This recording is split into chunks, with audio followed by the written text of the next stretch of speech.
अभी हम लोग उपस्थित हैं एग्जाम टूर चैनल पर और आपसे बता दें मेरे साथ बीपीएससी में सफल स्टूडेंट यानी कि कल ही ऑडिटर का रिजल्ट आया और उसमें इनका बहुत अच्छा रैंक आया है। मेरे साथ संतोष जी हैं और इनके बैकग्राउंड के बारे में थोड़ा सा बता दें कि ये इनके पिताजी किसान हैं और वो भी नॉर्मल किसान हैं और बहुत सुदूर गांव से आते हैं। तो इन्हीं से चर्चा करेंगे इनका घर कहाँ हुआ, कैसे ये तैयारी किए, किस तरीका से इसमें अपना अंतिम चयन इनका हुआ है। आपका स्वागत है एग्जाम टूर में। बहुत बहुत धन्यवाद। सबसे पहले आपको एग्जाम टूर के व्यूअर की तरफ से बहुत बहुत बधाई, शुभकामना ताकि आपका रिजल्ट हुआ। आपका भी बहुत बहुत धन्यवाद। कैसे तैयारी शुरुआत की, आपका घर कहाँ है पहले ये बता। सर मेरा घर मधुबनी डिस्ट्रिक्ट है, खुटोना प्रखंड और गांव बड़ापट्टी है। बड़ापट्टी। आपके पिताजी क्या करते हैं? मेरे पिताजी कृषि कार्य करते हैं और माताजी गृहिणी है। आपके परिवार में अभी तक, चूंकि बीपीएससी में जाना यानी कि बिहार के सबसे सर्वोत्तम एग्जाम होता है बिहार में देखा जाए और बीपीएससी के थ्रू सबसे बड़े बड़े अधिकारी बनते हैं, उसमें आपका सिलेक्शन हुआ है, कैसा लग रहा है? बहुत अच्छा लग रहा है। और यहाँ तक मेरे फैमिली में या फिर मेरे रिलेशनशिप में अभी तक कोई ऐसा मतलब व्यक्ति नहीं है जो इस मतलब परीक्षा को पास किया है, तो ये बहुत इंपॉर्टेंट है मेरे लिए। आपके लिए बहुत अच्छा है। बहुत लोगों का कॉल आया होगा, बहुत लोग आपके पास कॉल भी किए होंगे या अगल बगल जब आप लोग तैयारी करते हैं तो अगल बगल बहुत सारे लोग कमेंट भी मारते हैं कि होगा कि नहीं होगा, चलिए कम से कम किसान का लड़का है तो ये पैसा तो बर्बाद कर। बहुत लोग ये निगेटिव भी सोचते होंगे, आपको भी ऐसा लगता होगा? सबका कॉल वगैरह आया, रिलेशन वगैरह सबका कॉल आया, बहुत अच्छा भी लगा। लेकिन वही है कि पेशेंस रखते हुए हमने तैयारी किया तो इसका फल। कब से आप तैयारी शुरू किए थे? कब से तैयारी शुरू? ये ग्रेजुएशन के बाद मुझे मतलब एहसास हुआ कि इस क्षेत्र में हमको आना चाहिए। ग्रेजुएशन कब किया? 2018 में। 18 में ग्रेजुएशन। एक बात बताइए, जब आप तैयारी शुरू किए, चूंकि 18 से ये 23 चल रहा है, 23 मिड में आपका रिजल्ट आया है, इस समय तैयारी शुरू किए थे तो किस तरीका से? बहुत सारे लोग होते हैं जो एनसीईआरटी बुक पढ़ लेते हैं, बहुत सारे लोग होते हैं जो कोचिंग संस्थान में ज्वाइन करते हैं। चूंकि आप पटना रहे हैं, ऐसे हम एनसीईआरटी भी पढ़े हुए हैं, लेकिन ज्यादा अगर कहा जाए तो हम सर जी के द्वारा जो गाइडेंस प्रोग्राम है अपने कोचिंग में, वहाँ के मटेरियल से हम तैयारी किए हुए हैं। कौन सा कोचिंग में आप पढ़े हैं? हम श्री आईएएस में ही पढ़े हुए हैं, दुर्गेश सर के नेतृत्व में। और कौन सा रैंक आपका आया है? मेरा 40 रैंक आया है। 40 रैंक। यस। जब आप तैयारी कर रहे थे तो क्या पीटी का, चूंकि आप बीपीएससी का एग्जाम दे रहे हैं तो ये भी होगा, इससे पहले बहुत सारे बीपीएससी नॉर्मल जो होता है या सीडीपीओ होता है, इन सारे एग्जाम को भी आप दिए होइएगा, उसमें कभी पीटी हुआ है? हाँ, 66वीं का हम मेंस लिखे हुए हैं, तो उसमें मेरा 21 नंबर से नहीं हुआ है और इसके बाद हम निरंतर बीपीएससी की ही तैयारी कर रहे हैं। ये जो आप संस्थान का नाम लिए, क्या यहीं पे बीपीएससी का प्रॉपर तैयारी किए हैं और कहीं जगह तैयारी किए? नहीं, यहीं बीपीएससी का तैयारी आप जब शुरू से कर रहे थे तो जब आपका ग्रेजुएशन समाप्त हुआ, ग्रेजुएशन में कौन सा सब्जेक्ट था? चूंकि पूछना नहीं चाहिए लेकिन व्यूअर को ये जानना। मेरा गणित था और हम स्टैटिस्टिक्स ऑप्शनल लेकर ऑडिटर क्वालिफाई किए। जब आप तैयारी कर रहे थे, चूंकि इसमें भी पीटी हुआ, मेंस हुआ, इंटरव्यू हुआ, तीनों चरण से आपको निकलना पड़ा। पीटी आने के बाद आपको लगा होगा कि मेंस की रणनीति क्या होना चाहिए, उसके लिए क्या किए? चूंकि हमको पता था कि हम ऐसे पहले पढ़े हुए 66 में, तो मुझे कोई ज्यादा प्रॉब्लम नहीं हुआ क्योंकि सर जी और बहुत ज्यादा हेल्प किए और यहाँ के प्रत्येक टीचर जो है वो कोऑपरेटिव है। तो ऑलरेडी मेरा तैयारी था, इसीलिए उतना मतलब मुझे डिफिकल्ट का सामना नहीं करना पड़ा। ये ऐसे निकल गया ऑडिटर ऐसे निकल।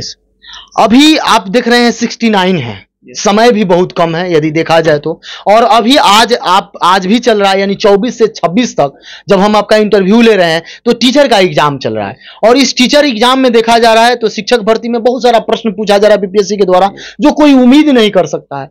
तो 69 में भी ऐसा हो सकता है, क्योंकि बहुत बड़ा चेंजेस देखने को मिलेगा। आप भी तैयारी कर रहे होंगे, आप भी फॉर्म भरे, उसका आपका क्या रणनीति है?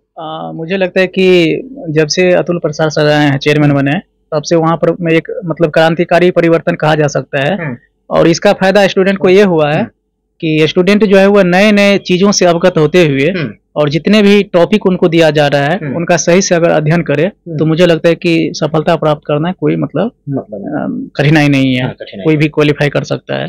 तो ये मतलब मेरा है। क्योंकि बीपीएससी में देखा जाता है तो 2-3 ऐसा सब्जेक्ट है, हिस्ट्री ले लें, बिहार स्पेशल ले लें, उसके बाद करंट अफेयर ले लें, ज्योग्राफी ले लें, पॉलिटी ले लें, इन सारे चीज को, और साइंस आजकल देखा जा रहा है। साइंस में फिजिक्स, केमिस्ट्री, बायो और पर्यावरण को ले लें तो ये अहम भूमिका निभा रहा है। यदि इसमें भी देखा जाए तो करंट, बिहार स्पेशल और साइंस, इन तीनों चीज के लिए आप क्या करते थे? मुझे लगता है कि इसको 3 पार्ट में डिवाइड करके मतलब पढ़ना चाहिए स्टूडेंट को। जैसे एक हिस्ट्री वाला पोर्शन हो गया, दूसरा बिहार से रिलेटेड जितना भी क्वेश्चन होता है वो, और तीसरा करेंट अफेयर्स और इंटरनेशनल अफेयर्स से रिलेटेड जो भी क्वेश्चन होता है वो। तो इससे ये होगा फायदा कि हम अलग अलग डिवाइड करके टॉपिक पढ़ेंगे तो इसमें हमारा आसानी भी होगा, और मतलब जो गहराई है, अवधारणा की जो गहराई है उसको भी क्या कहते हैं कि जल्दी निपटने में सहायक होगा। ये है। बीपीएससी का जो पीटी एग्जाम है, प्रीलिम्स एग्जाम है, वहीं यदि आप क्वालिफाई करते हैं तो आप मेंस में जाते हैं। यदि फर्स्ट दरवाजा नहीं तोड़ पाते हैं तो मेंस में आप जा नहीं पाएंगे।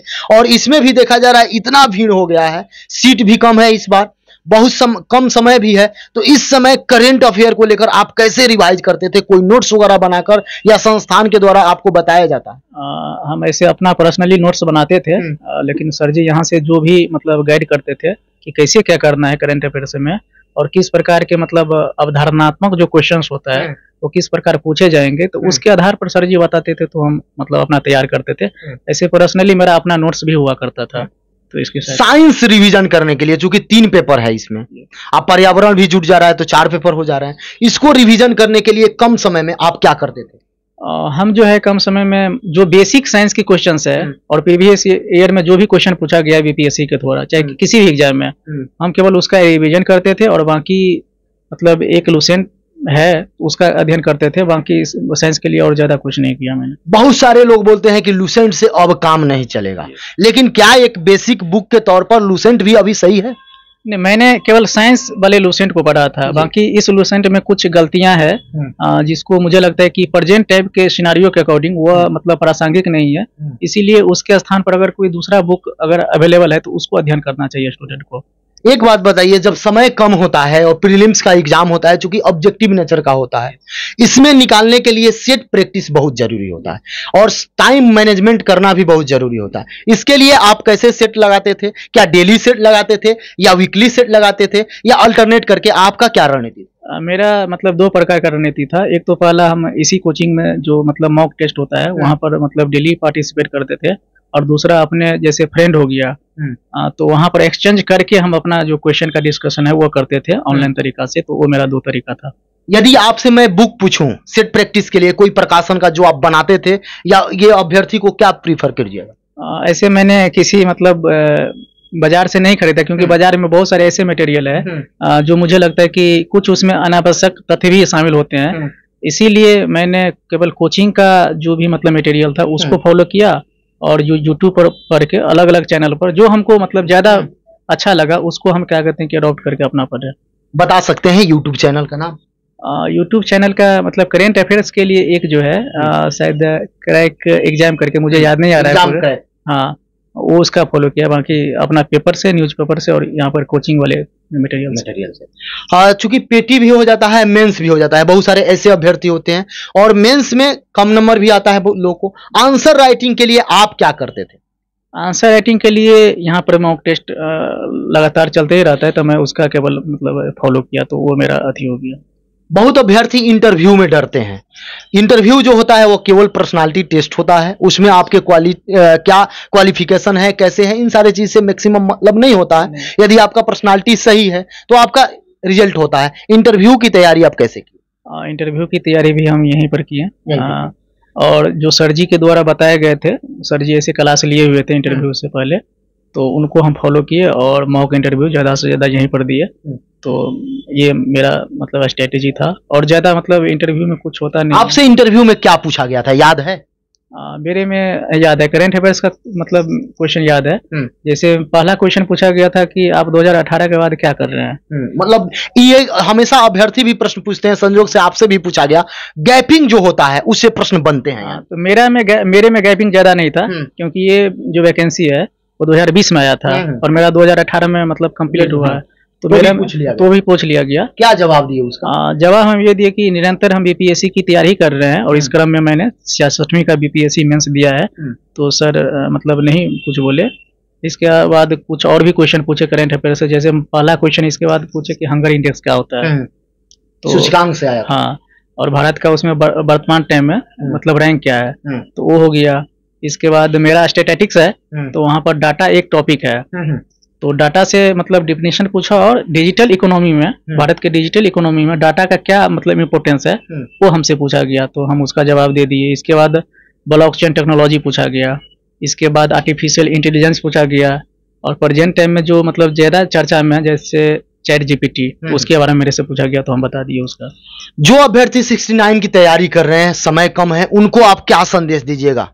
सर हम यही कहना चाहेंगे कि जो भी अभी तक बेसिक उन्होंने तैयार किया है उसका मतलब ज़्यादा से ज़्यादा मतलब रिवीजन करें, और मॉक टेस्ट कहीं पर होता है तो अपना जाकर लगा दे सकते हैं, तो वो मतलब प्रीफर मेरे अनुसार है। जो अभ्यर्थी कहते हैं क्या है, जब तैयारी करते हैं तो समय थोड़ा सा किसी किसी के साथ लंबा हो जाता है, बहुत सारे ऐसे लोग होते हैं लगता है कि अब मेरे से नहीं हो पाएगा, शायद आपके साथ भी ऐसा हुआ होगा, उस समय आप अपने आप को कैसे खड़ा कर पाते हैं? ये मुझे लगता है कि एक पेशेंस रखना चाहिए, क्योंकि जब आप पीसीएस या फिर यूपीएससी लेवल के किसी भी एग्जाम की तैयारी कर रहे हैं तो उसमें सबसे बड़ी बात होती है कि धैर्य आप रख पाते हैं कि नहीं, और पेशेंस मतलब कैपेबिलिटी आपके पास होना चाहिए, क्योंकि बहुत सारे प्रॉब्लम आती है, फैमिली का प्रॉब्लम आता है, समाज का प्रॉब्लम आता है, इससे अपने आप को मतलब दूर रखते हुए केवल फोकस करना चाहिए कि हम मतलब इसको क्वालिफाई किस प्रकार कर सकते हैं, तो मेरा ये स्ट्रेटेजी था। जो भी अभ्यर्थी देख रहे हैं 69 वाले, या बीपीएससी की तैयारी करते हैं या यूपीएससी की तैयारी करते हैं, आपको किसी भी प्रकार का लगे कि कोई प्रश्न मैं इनसे नहीं कर पाया तो आप जरूर कमेंट बॉक्स में कमेंट कीजिएगा, अगला इंटरव्यू में मैं शामिल करूंगा, क्योंकि ये एग्जाम टूर चैनल केवल एजुकेशनल चैनल है और इसका काम होता है जो भी अभ्यर्थी सफल होते हैं उनका इंटरव्यू लेना। तो आप जरूर जुड़े, और पहली बार यदि आए हैं एग्जाम टूर पर तो चैनल को सब्सक्राइब कर लें, लोगों में शेयर करें। समय देने के लिए बहुत बहुत धन्यवाद। थैंक यू आपका।